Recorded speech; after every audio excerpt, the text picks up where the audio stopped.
Hi everybody, Lisa here with another Vera Bradley bag of the day. Um, I still have a heavy workload, as I'm always saying, but I wanted to try to squeeze in, ooh, try to squeeze in a quick video because I'm so pleased with this bag. And I just wanted to talk about it. Um, this is a Bright Tote, and uh, I just got it through. Let me go back a little bit. I love the Bright Tote, and when it came out and it was initially released by Vera Bradley and the three patterns that it only seemed to be coming in, I kept saying to anyone who would listen, I wish they would keep making this tote in other patterns because it shows off the fabric so nicely. And I love a big slouchy bag. I didn't actually think that it would ever happen that they would. Release it in other patterns. But it seems, and it was another Vera fan who called my attention to this, that on QVC they are offering the Bright Tote in a few other patterns. This is one of them, Holland Garden, and I thought since it's a fairly recent pattern, if anyone was interested in it but hadn't been able to see it in person, I would hold it up to the camera for people. This was one of them, Holland Garden. I think Indiana Rose was offered. I think it's still up there. Moonlight Garden was offered, although I don't see it up there anymore, so it may have sold out. Raspberry Medallion. And I feel like there may have been one more, maybe McCaney Paisley. I don't know if I'm pronouncing that right. Anyway, so I was super excited, and I immediately went to QVC as soon as this woman gave the heads up. I was up on that like a big dog, which is appropriate, seeing as I'm here with my big dog.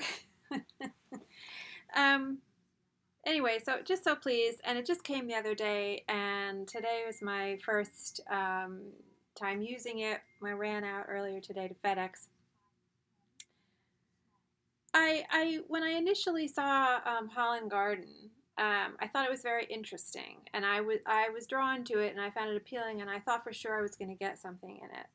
And it was all over my local Hallmark had a really good selection of styles in it. They still do.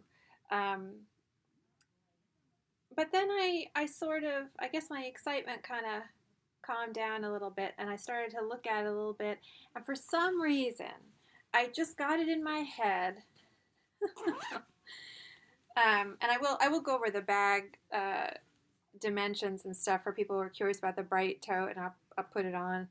But just before I do that, I got it in my head for some reason that these shapes, these large sort of gray, they are gray, light gray, shapes behind the smaller floral details looked like Casper the Friendly Ghost. I just got it in my head that what were these weird big gray shapes behind the smaller details? It wasn't weird, they looked like Casper. I got it in my head it was Casper. But when I saw it in the Bright Tote style, I could not resist because I just love this bag style. It's got great soft rolled handles, and they are softer than the ones that you find on the Carson North-South and East-West totes. There does feel like there's actually more padding in here. They're not so crisp and crunchy and flat as those straps. I don't have a problem with those straps. It's just they're different. But I just love the slouchiness. It does have a soft base. It's not a removable base, and it's soft. It's not hard. So if you are someone who needs a harder base, this may not be the tote for you. But I've got all my stuff in here, and you can see the base is still holding up pretty good. It's not slouching too badly or collapsing or like pooching out at the bottom. But it's just this great expanse here for showing off fabric without any straps interrupting the fabric or any pockets. It has two exterior and interior also east-west pockets, and they are generous. I mean, they're big. You can get a water bottle in there, or a travel mug in there. They go down to the bottom of the bag, and they're wide. I do have my tape measure, so let me just see. I can give you a width, an approximate width on the pocket. 7 inches wide, so that's nice. And when I got my first Bright Tote, which I think I got in the charcoal medallion, and I saw the inside and the two east-west interior pockets, which I'll show, and no other interior pockets. I thought, this is odd. How am I going to make this work? It seems like only the front, when you put on your shoulder, this one would be the front interior east-west pocket. And it seemed to me that would be the only one that was really easily accessible. But I do find that I use them both. And I do like that configuration in there. I don't find it as awkward as I thought I would initially. The dimensions, the basic dimensions on this, the top opening is about 17 inches across. It's a soft zipper, recessed, just slightly recessed, and a soft plastic zipper, which is nice. The height is 15, the base is 14 by 6, and like I said, it's a soft, non-removable base. I have never washed any of my Bright Totes, but I feel like I would. I don't think I would hesitate. And the strap drop, when you just measure it like this, when there's no slouch, it's about 10 inches from the high point of the strap. But of course, when you put it on, it slouches a little bit. So you can see there's this slouch here that happens. But I always say I really like a big bag, and I love a big slouchy bag, because then it doesn't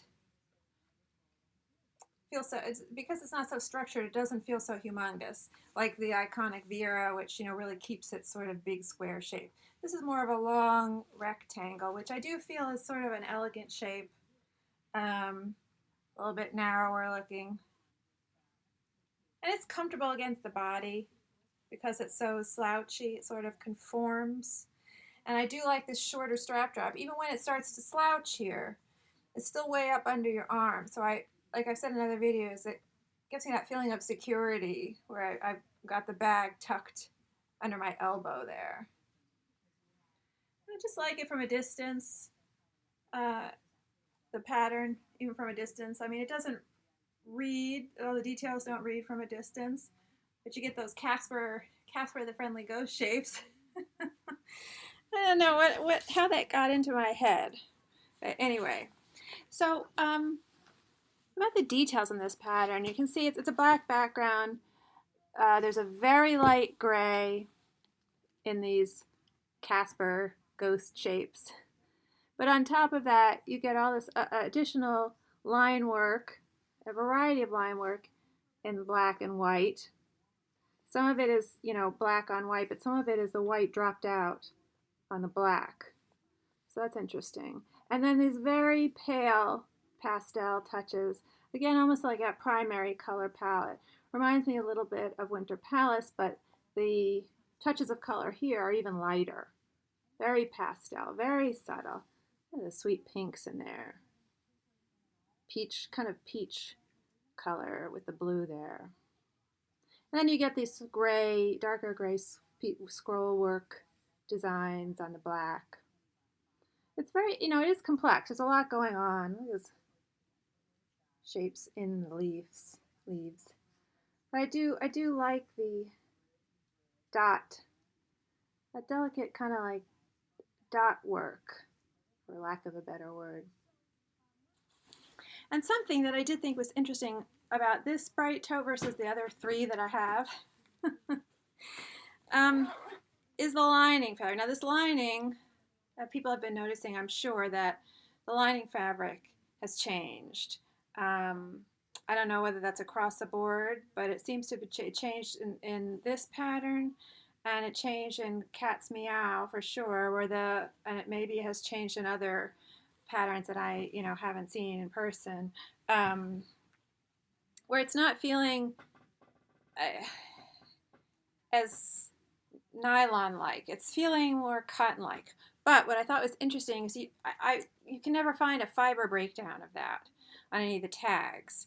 Like on the website, it would say the lining was polyester for those slicker nylon feeling linings. But on these newer ones, bags, I could never find a tag on the bag that would say what the fabric content was.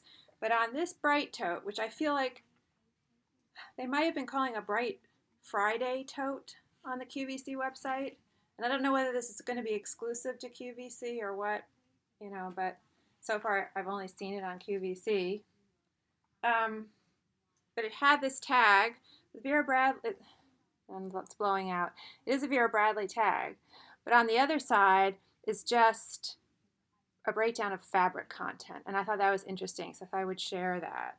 So the facing, the exterior is 100% cotton. Everybody knows that. Then it says the filling. Now that's interesting. The filling, the batting. The filling is 100% polyurethane. Now, I don't, know technically what polyurethane is, but it sounds synthetic. And like I had said in a previous recent video about washing, if it was I said in a video, or I may have responded to a comment on one of the Vera Bradley Facebook groups that I'm in, where someone had a question about reshaping a bag, and my suggestion was not to iron it. And this is why, because you don't know what I was saying I don't know what that batting is made from, and if it's synthetic, you have to be careful with your iron temperatures because maybe something might fuse or melt or something. And to me, something that says polyurethane seems like something that you have to be careful about higher temperatures with your iron, perhaps. I'm not sure. Anyway, but I just thought that was interesting. And then the lining is still 100% polyester, because I had been wondering, is it partially cotton, because it has a more cotton-like feel, but it is still 100% polyester. But I mean, that's okay. There's a whole range of textures you can get with different fabrics, and so I think this is great. I mean, I think they're doing a really good job with the adjusting the feel of this polyester lining so that it's not that slick, noisy, crinkly lining anymore. It is more cotton-like. It's great. I mean, it feels great. It feels slightly different from the cotton for sure, but I mean, it's great. I think it's a very nice change, and perhaps it saves them a little money still, because maybe this fabric is a little less expensive than cotton. I don't know. But I think so if that's the case, this is a great solution, a compromise solution. So I really like that lining. And I should show the lining pattern, and then I can show what I have in here real quick. Just a quick video today. I won't stay too long, but you can see I got a lot in there, including a heavy sweatshirt. I wanted to see what the trim is. Steel hardware. That's it. Oh, yeah, that's it. So Bright Tote. The tag says Bright Tote. I feel like on the website at some point it said Bright Friday Tote, but I don't know how accurate my memory is. The mind's the first thing to go. I'm a lot older than I look anyway. So in here I have my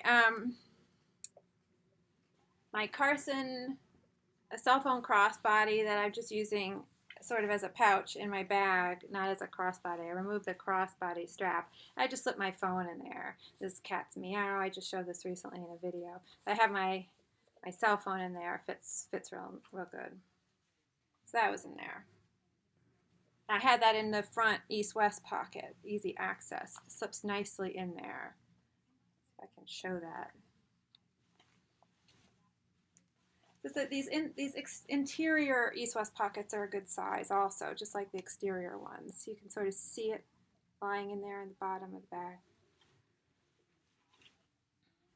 And then the big, a big sweatshirt. Oh, receipt. And my usual 2 pouches, GPS pouch and charger cord pouch. And the wallet I'm using right now, which is all together crossbody. I removed the strap and just use it as a wallet. And this is a new obsession with me, Bramble, of course. Now that it's retired, I'm obsessed with it. It's the laws of the universe. So what I did notice, which I thought was kind of neat, was that on this, hold on a second, not prepared. On this front slip pocket here, this phone, which is the iPhone 11, not the Pro, but just the 11, fits in there. I was surprised because it's a big phone, but it fits in there, so that's nice. So this will work as a clutch for me when I don't want to take a bag. I can still have my phone and my wallet together as one thing, so I'm not carrying a whole bunch of different things. So that was nice to see. I think that's it in here. Oh no, my iPad mini. But easily my laptop or my regular size iPad would fit in here, in the case, in the tablet sleeve. So the lining, very pretty, delicate. Let's see if I can get super close. Gray, again, the main background is gray. Again, with picking up those touches of the pastel blue and the peachy pink kind of color. And the sort of stylized flowers are they're going to be sort of 60s floral motifs. Like I had some sheets with flowers like these, only they were in different colors. Very hippie child.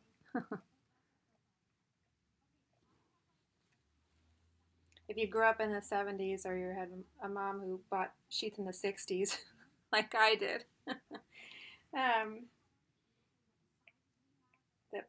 that shape might look familiar to you for that reason. And so now at the bottom there is, this is about the shape of the bottom, right? Like that. However, there's seaming on the base, and that's really the size of the base there. I don't know whether it does feel like there's something in there, and that smaller width from the seam. There are these seams. Here's one, and here's another. And from those seams inside, in the lining, there feels like there's some piece of thin something or other. That's an official production term, something or other in there. Yeah, here it is. I just pulled it away a little bit within the fabric.